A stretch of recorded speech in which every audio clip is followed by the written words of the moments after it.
smells like a boah, boys. Gorkamork has blessed us for his Orky Christmas with this great WAAAAAGH that's about to be coming. If you're new to Twisted Dice, I'm Darren, and I'm an Ork fanatic. Look, I'm super psyched. It is like Orky Christmas, all coming together all at once, and I am so super psyched. So, I've been really lucky. For those who don't know Twisted Dice, thank you for coming and checking us out. If you're new to the channel, please hit that like, subscribe, and of course, do a solid one. Hit the sogging bell. Keep you updated on all the cool content coming from us.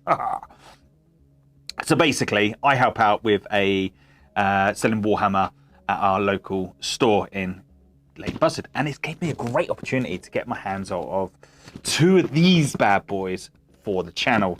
Now, you can see there's 5 here at the moment. I don't own all 5 of these. 3 of these are sold, and the lucky rightful owners are going to be picking these up Saturday when they are officially released to the public. Now, this is absolutely bonkers. These absolutely sold out so damn quickly. It was absolutely scary on how quick these absolutely sold out on all the websites. It was bonkers. I think the Australia sold out in like a couple of minutes. There's people waiting online, and only to get, you know, greeted with that horribleness of not getting through. But we sold them for £100 a piece. We didn't want to rip anyone off. We wanted to make sure everyone got a good deal, and it was specifically put onto our local Twisted Dice Leighton Buzzard gaming group. Only Ork people that play Orks were the only ones I was selling these to, and the reason being for that is I didn't want the scalpers, the horrible sneaky little people that buy them up, ruin the hobby for everyone, and go flog them on eBay for stupid amount of money. I didn't want that. I wanted it to be people that are in for the hobby to get these first, and thankfully all of these are going to true Ork players, and I am super psyched for my Orky brothers to join us in this Ork WAAAAAGH that's about to be coming. So let's get on with this, because you don't come to see my ugly face, come to see what's good is in the box. So let's take you through what's in the actual box itself. Now, I've already had a little sneak peek in the actual product itself, and yeah, I was quite chuffed. So in the box itself, you can see we've got a Codex, we've got the cards. Now, at the moment, the Codex is only, you can only get this Codex in the box itself, which is gutting. So anyone else that wants to get involved with the new Ork Codex has to wait, unfortunately, I believe until October, which is a shame. I'm gutted, because being an Ork player, you really want this book to be available to yourself soon rather than later, and unfortunately with Games Workshop had a slow release, or didn't. They did that usual thing where they didn't make enough product, which then meant that the horrible little sneaky scalpers brought up all the stock, and unfortunately all our true Ork players out there that wanted to get their hands off it couldn't get out of the box, and meant that if the ones that had the money would then spend a stupid amount of money for, you know, to get all the hands on this. And, you know, an Ork player wants to get their hands out of, you know, this as soon as they possibly can, because this is what it's all about. So let's put that to one side at the moment. So in the actual box itself, you've got 2 bits of artwork. Now, me personally, I do love the art that comes in here, as you can probably see from behind. So as you can see from behind, this is artwork would have come in a limited edition Codex many moons ago, and dotted around the studio. I keep up things like this, frame it, and then put it up, because I just think it looks really cool. And yeah, it's quite stunning. Loving it so far. So let's switch the cameras around, and my device doesn't want to play ball. And as you can probably see, you know, it's really cool artwork. There's 2 of them there, so that's really cool. So we've got in the box, we've got some of the squigs, and you can see the old what's his name? I've forgotten his name. Zogrog himself. Quite a nice fiddly little dude here, as you can see. You know, he's got some really cool things in there. Of course, having 2 boxes means I'm gonna have 2 of these to play around with, so I'm definitely going to have one painted up for the channel itself, and then I'm going to decide on what we're going to do with the other one. In In fact, I think I know what I'm going to do with this one, and I'm going to keep it as a surprise at the moment because one lucky patron is going to get this fella painted up to a nice tabletop standard. And if you know my tabletop standard, it's, I'd like to think it's okay. So let's keep going on. So we've got some more of the Squig Boys in there. So yeah, some nice, looks like going to be some big old models in there. I love the old, I'm guessing that's going to be the chainsaw.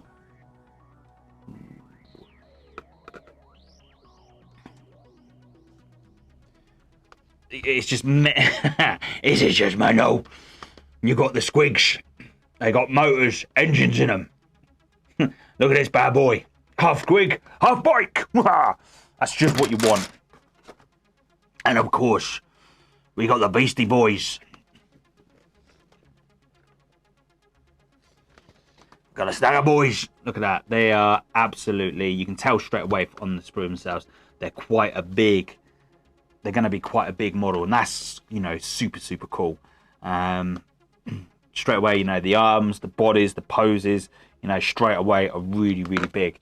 Look, I'm super, super psyched to start building and painting up these. They're going to be really cool.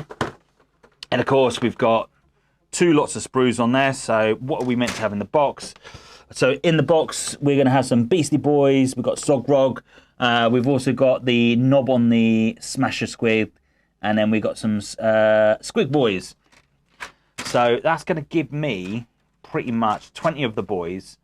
I'm going to have 6 of the Squigs. Now, I'm getting to think maybe 3 boxes would have been better. I've got a feeling they're going to be in squads of 3. Interesting enough, on the bases, they are just the normal, bigger size bases for the Orks, and the normal bike-sized bases for the Squigs themselves. So that's pretty cool. So far, super, super psyched. So let's move over then to the actual, so we've got the cards, so let's change camera. So we've got the cards themselves. So nothing that you wouldn't normally expect. They're just normal standard cards. So nothing amazing on them. The beautiful thing with that is you've got all the everything you would spend the command points on, which actually seems like it's actually quite a lot. More Daka, brilliant. Cloud of Smoke. And it looks like we've got quite a few command points actually to spend on the actual thing itself. So that's really cool. So normally that would be, in the past and the previous edition, obviously that size would have been your command points, it'd have been your psychic spells, but it would also have been all the in 8th edition, it would all have been the extra missions that you do to actually score points. So not having those in there is interesting. Do like it. So let's put that to one side. I think this is the first time I've actually brought these for Orcs, which is pretty bad since I'm a really big Orc player. Let's get into here. You could just smell the WAAAAAGH creeping out of this. Oh, super, super psyched. Of course, we've got the little guide on how to make it.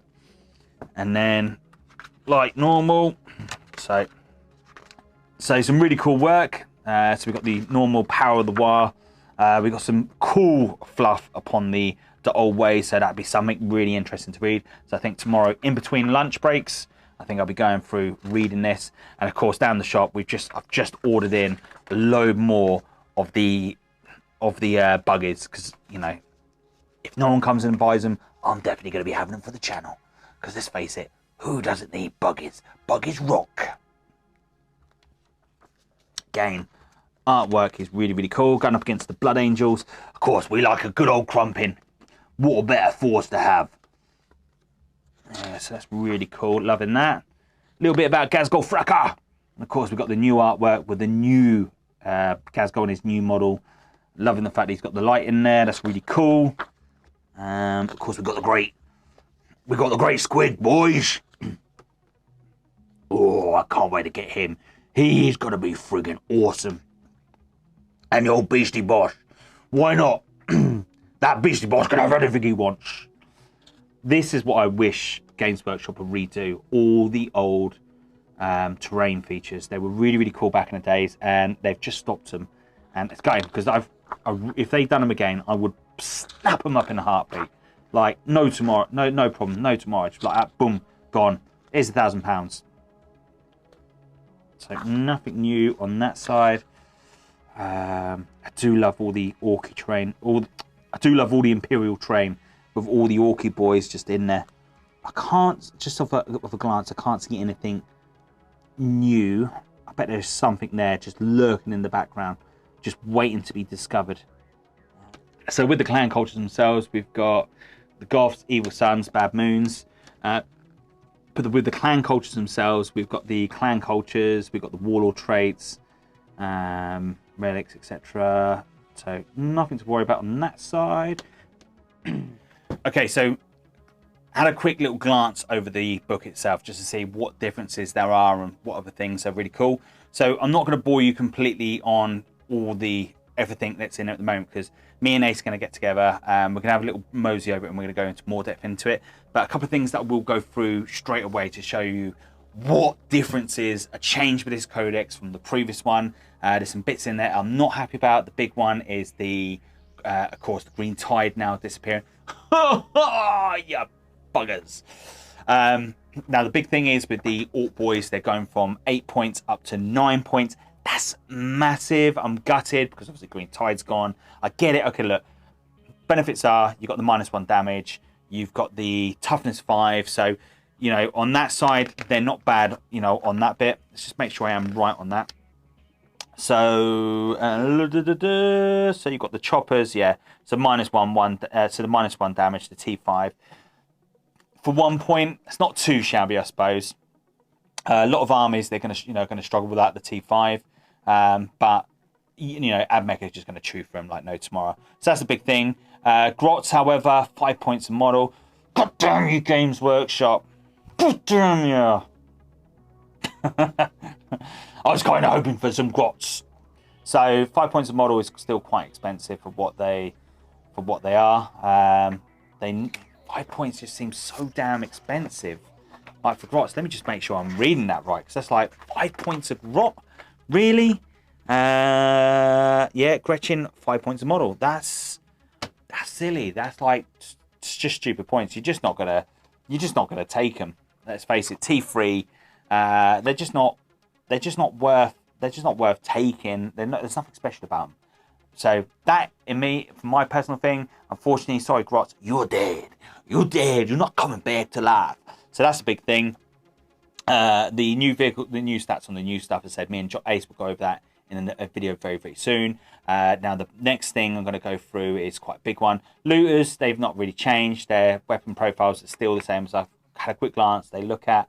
Now, the big thing is, now, if you know the channel, you know that I love my Mech guns. Mech guns have been very good in competitive side. But the biggest thing of this now is Mech guns have had the nerf bats. And they've been nerfed big time. Well, they haven't.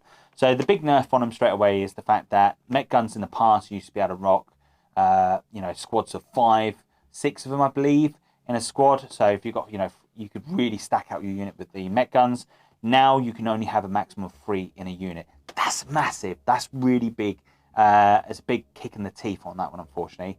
So for everyone that's gone out and bought loads of them, you've got a bit of a hurting on there. Now the big popular gun at the time has always been the Smasher gun. Now Smasher gun profile has changed. So before it used to be, it was D3 as before, and it used to be the strength always used to be 2d6, and if it beat the equal or beat the toughness, that's where it went through. Now, unfortunately, it is flat strength 8, -4 d6 damage, and it's classed as a blast. So the blast helps in a way, not majorly, but the strength 8 is not bad. But yeah, it's had a bit of a kick in the teeth, and we know the bubble gun's got better. The points for the actual Mech gun itself is 45 points, which I don't think you're paying any difference for. I don't think you pay no extra for the weaponry. if I read that right. I'd have to, of course, obviously double check that. But I don't think there's no, I think it's just a flat 45 points for the Mech guns. Yeah, 45 points for Mech guns. So then you just, you know, you choose the weaponry you want on it. So that's not too shabby on that at all. So they're the big things straight away that, you know, absolutely changes the actual thing itself. Of course, we got the big boss bunker. That was the, you know, the new big fortress thing on it. Now that is coming in at 70 points. So, oh no, sorry, I lied to you. Yeah, 75 points. 5 points for the big shooter, and for the shouting pole, another 5 points. So you're looking at about 85 points if you're gonna, you know, to have everything on it. So that's not too bad for what it does. It's got some really cool stats on it.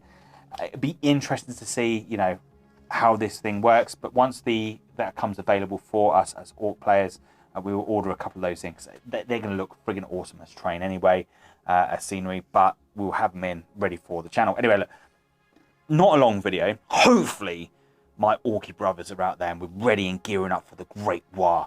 I say, keep tuned. Make sure you're smashing that bell, turn on notifications, because we will. As soon as me and Ace gets our heads together over the next day or two, we can go through this. We can start looking at combos. We can start looking at the big things, the big changes.